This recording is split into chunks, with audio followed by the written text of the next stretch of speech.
Let me tell you something real today. At some point in your life, you have to make a decision. Am I going to live for approval? Or am I going to live on purpose? Because the moment you start chasing explanations, you give other people power they were never meant to have. See, everybody doesn't need to understand your vision. They didn't wake you up in the morning. They didn't give you that dream. They didn't carry that burden. So why are you explaining it? People will question you when they don't have the courage to do what you're doing. They'll doubt you because they're scared to step out. They'll criticize you because your growth reminds them of where they stopped. And here's the truth. If God gave you the vision, He already approved it. Not everyone is meant to understand your vision. And that truth can be hard to accept when you're just starting out. When something is placed in your heart, an idea, a dream, a direction, it feels natural to want validation. You want someone to nod their head and say, yeah, that makes sense. But here's the reality. Vision is not a group project. It's personal. It's selective. It's assigned. If everyone could see it, everyone would do it. And the fact that they don't see it is often the very proof that it was meant specifically for you. A vision is like a seed. When it's first planted, it doesn't look like much. To someone standing on the outside, all they see is dirt. They don't see roots growing underground. They don't see preparation happening in silence. They don't see the timing, the process, or the patience required. So when you try to explain your vision too early, people judge it at the seed stage instead of the harvest stage. They measure your future with their present understanding. And that will always lead to doubt. You have to remember that people interpret life through their own limitations. Someone who has never taken a risk won't understand why you're willing to fail. Someone who settled for comfort won't understand why you're choosing uncertainty. Someone who gave up on their own dreams will struggle to support yours, not because they hate you, but because your vision reminds them of what they abandoned. That's why explanations can become dangerous. You start watering your dream with other people's opinions instead of your own belief. Vision is not about logic. It's about purpose.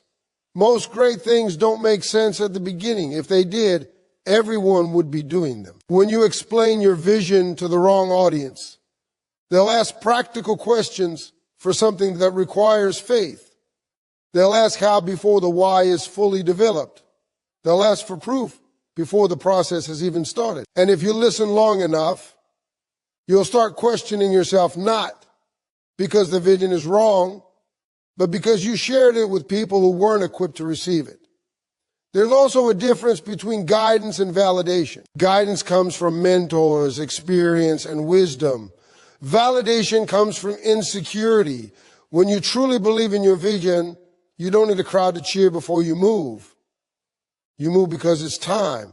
You move because it won't let you sleep. You move because staying where you are hurts more than stepping into the unknown. That kind of vision doesn't need applause. It needs commitment. Silence can be powerful. When you stop explaining, you protect your focus. You protect your energy. You stop wasting time trying to convince people who will never be convinced until they see results. And even then, some still won't understand, and that's okay.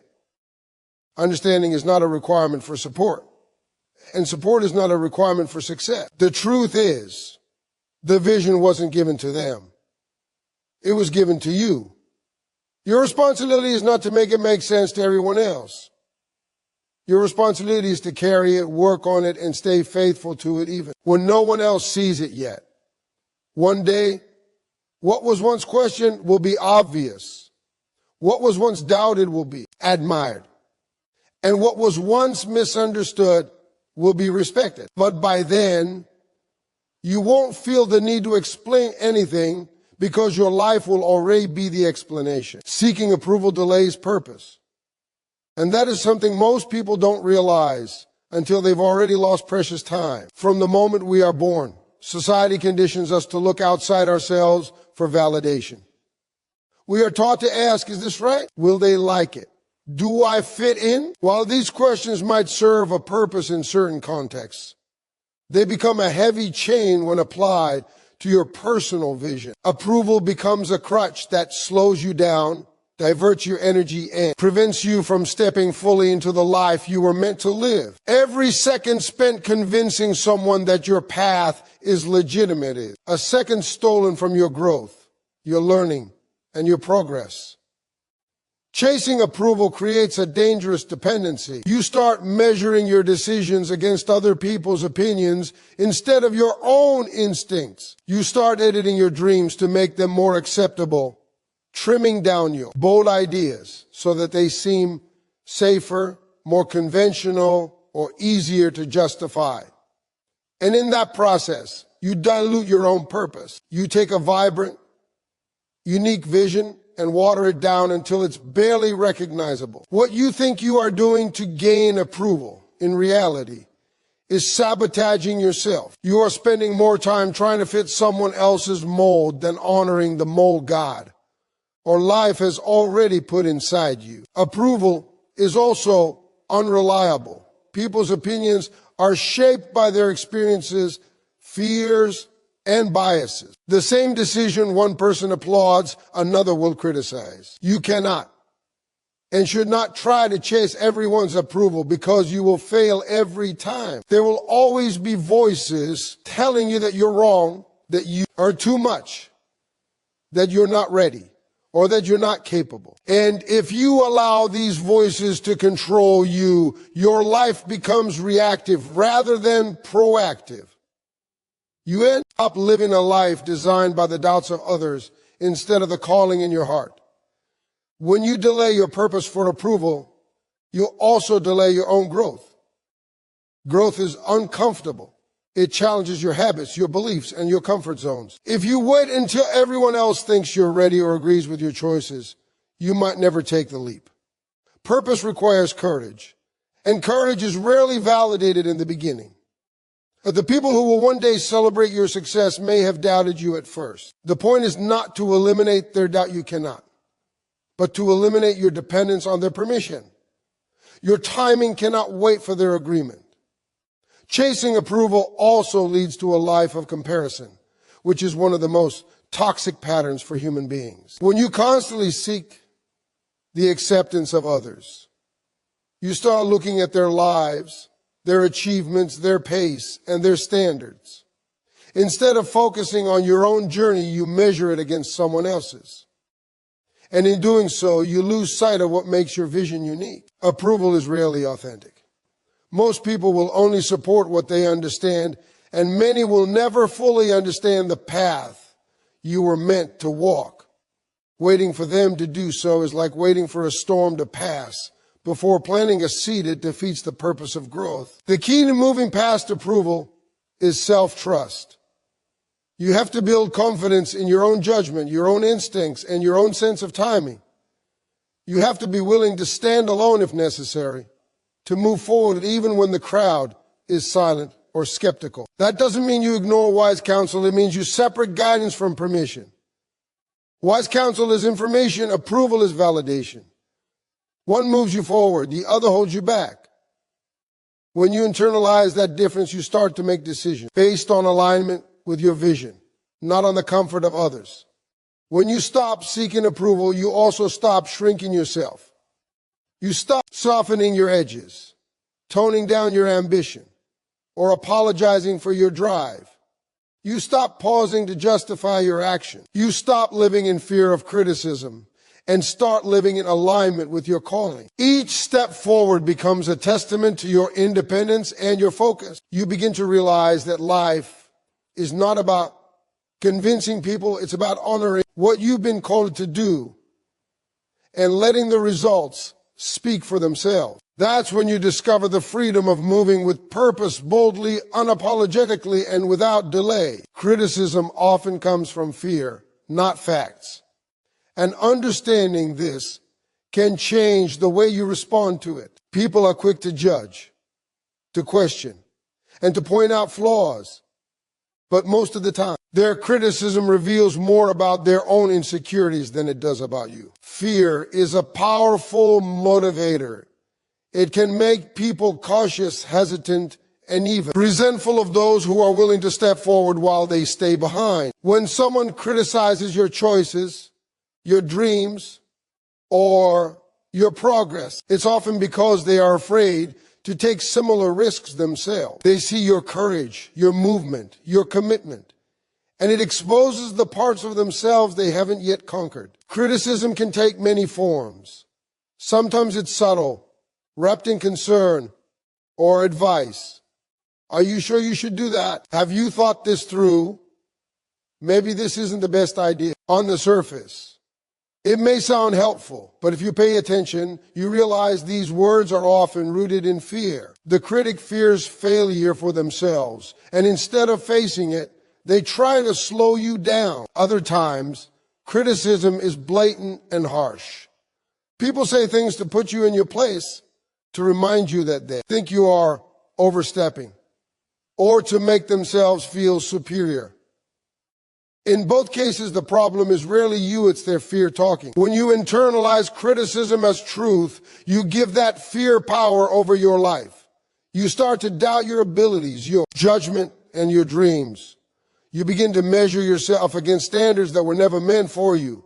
You delay action, second-guess decisions, and sometimes you even give up entirely on opportunities that could have led to growth and success. The irony is that fear disguised as criticism often tries to protect people from the very challenges they need to face. If you let it stop you, you stay safe, but you also stay stagnant. It's important to learn to separate valid feedback from fear-driven critique. Feedback that is constructive, specific, and aimed at helping you improve is valuable. It comes from people who have experience, perspective, and a genuine desire to see you succeed. Fear-driven criticism, however, is usually general, negative, and discouraging without offering solutions. It is meant to make you shrink, not grow. Recognizing the difference is critical because only then can you filter what matters and ignore what doesn't. Understanding that criticism often comes from fear also allows you to respond differently. Instead of reacting defensively or emotionally, you can approach it with perspective. You can acknowledge it without letting it control you. You can thank someone for their input, but still move forward on your own path. This mindset is empowering because it shifts control back to you. You are no longer a passenger on your own journey. You are the driver, steering past the noise and fear of others. Criticism also serves as a mirror, reflecting back the courage it takes for someone else to confront their own inadequacies. When someone doubts your ability to succeed, they are indirectly revealing what they themselves cannot face. Recognizing this allows you to respond with compassion instead of resentment. You can choose to see their fear as an opportunity to reinforce your own determination rather than an obstacle to your progress. The truth is, fear will always exist in the world around you. Some people will be afraid of your ambition, afraid of your vision, afraid of your success. You cannot change that, nor should you try. What you can control is how you let it affect you. When you understand that criticism often comes from fear and not fact, you stop taking it personally. You stop shrinking to make others comfortable. You stop allowing doubts that aren't yours to derail your focus. You learn to trust your path, to value your own judgment, and to move forward with confidence. In doing so, criticism loses its power and fear becomes nothing more than background noise on the road to your purpose. Growth will make some people uncomfortable, and that's not a sign that you're doing something wrong. It's a sign that you're doing something right. Whenever you step out of the familiar and into the unknown, whenever you begin to stretch yourself beyond what you've been doing, it challenges the comfort zones of those around you.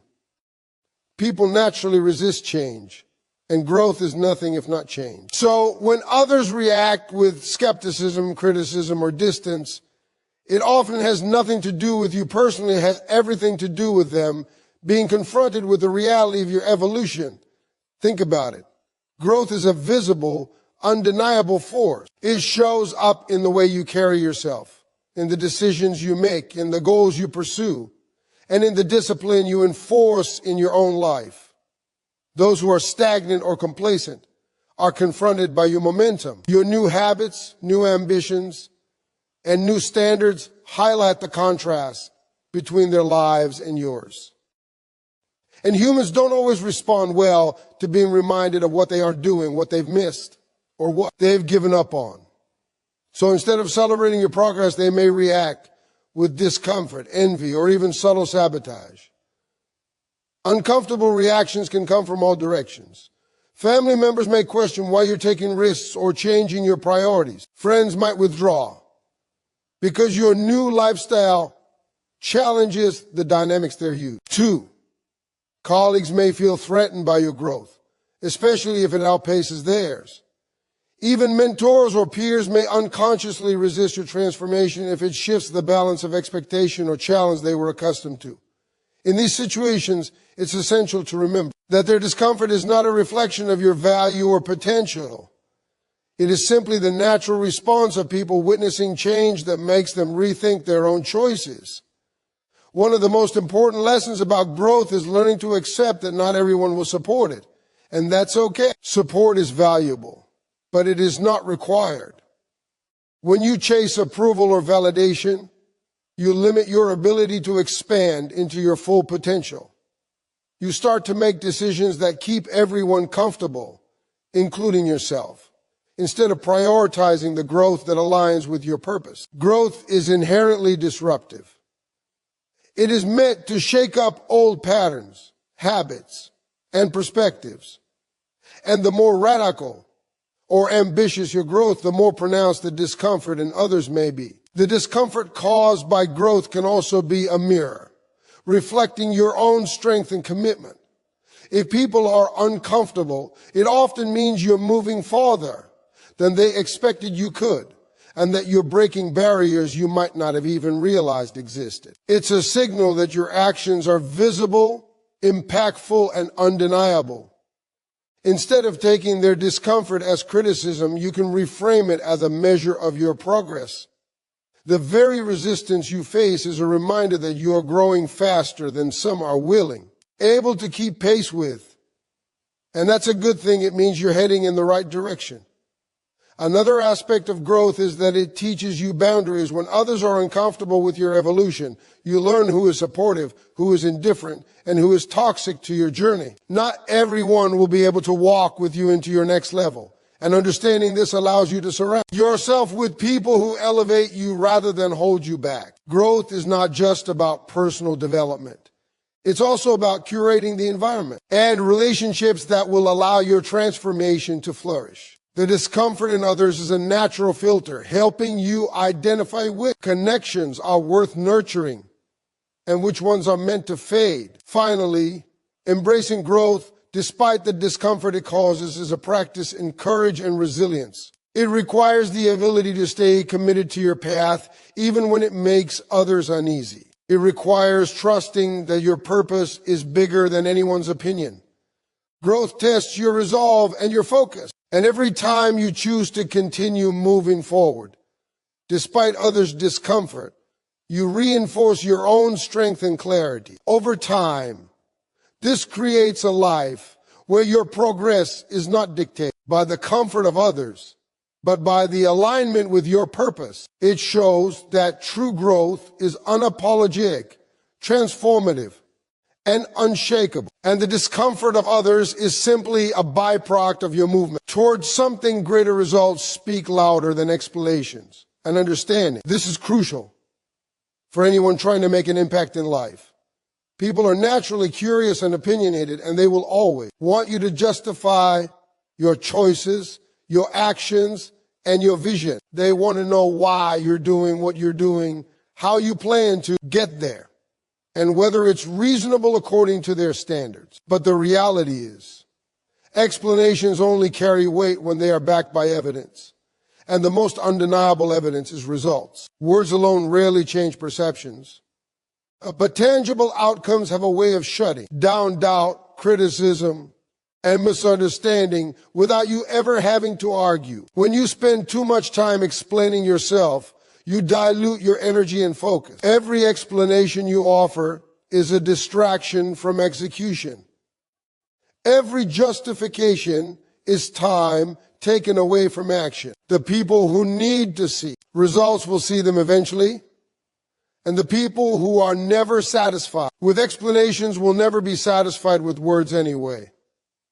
Results bypass all debate. They create credibility naturally, without begging for approval or wasting emotional energy trying to convince skeptics. This is why people who achieve massive success rarely feel the need to constantly defend their choices.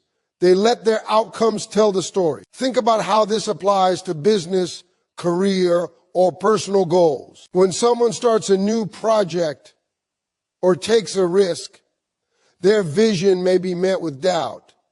Why are you doing that? They ask. Does it even make sense? Yet those same people may not see the hours of preparation, the sacrifices, and the strategy behind the move. They don't see the countless small steps being taken behind the scenes. But once the results start showing, the questions fade away. The skeptics either adapt, follow, or remain on the sidelines, irrelevant to your progress. The point is, action. And results always speak louder than words. Results also give you freedom from unnecessary explanation. Once you've proven that your decisions yield success, you no longer have to justify every move. People start to respect your judgment, not because you told them it should be respected, but because your track record proves it. This creates confidence, authority, and autonomy. When you let results do the talking, you stop being reactive to criticism and start being proactive in your mission. You learn that validation is best earned through accomplishments rather than sought through conversation. Another benefit of focusing on results rather than explanations is that it builds self-trust. When you rely on outcomes to validate your decisions, you develop an internal metric for success. You measure yourself against progress, not opinions. This is powerful because it aligns your energy with what truly matters for momentum rather than with satisfying the expectations or doubts of others.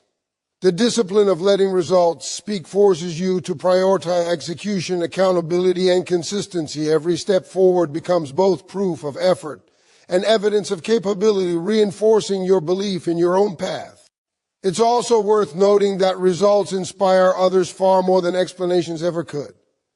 People are motivated by seeing what is possible, not by hearing arguments about what could be. A vision demonstrated through achievement lights a fire in observers, whereas endless explanations can bore, confuse, or frustrate them. Leaders, entrepreneurs, artists, and innovators all understand this principle. They know that the most persuasive tool is not debate, it's demonstration. If you can produce outcomes that align with your vision, you naturally attract followers, collaborators, and supporters without needing to explain your every choice. Lastly, results create a lasting impact. Words fade. People forget explanation. But tangible achievements leave a legacy that endures. A completed project, a solved problem, a breakthrough, or a transformation in your own life speaks volumes long after you are gone. Results are proof not just to others, but to yourself. They affirm that your vision was real, your strategy was effective, and your effort was worthwhile. This is why letting results speak is not arrogance, it's wisdom. You don't need to explain yourself to anyone when your outcomes demonstrate exactly who you are, what you are capable of, and where you are headed. When you embrace the principle that results speak louder than explanations, you free yourself from the burden of constant justification, from the need to convince the unconvinced, and from the distraction of opinions that don't serve your purpose. You learn that action, consistency, and tangible achievement are the most effective languages of influence, and that by focusing on producing results, you naturally silence doubt, earn respect, and move with unstoppable momentum toward your goals.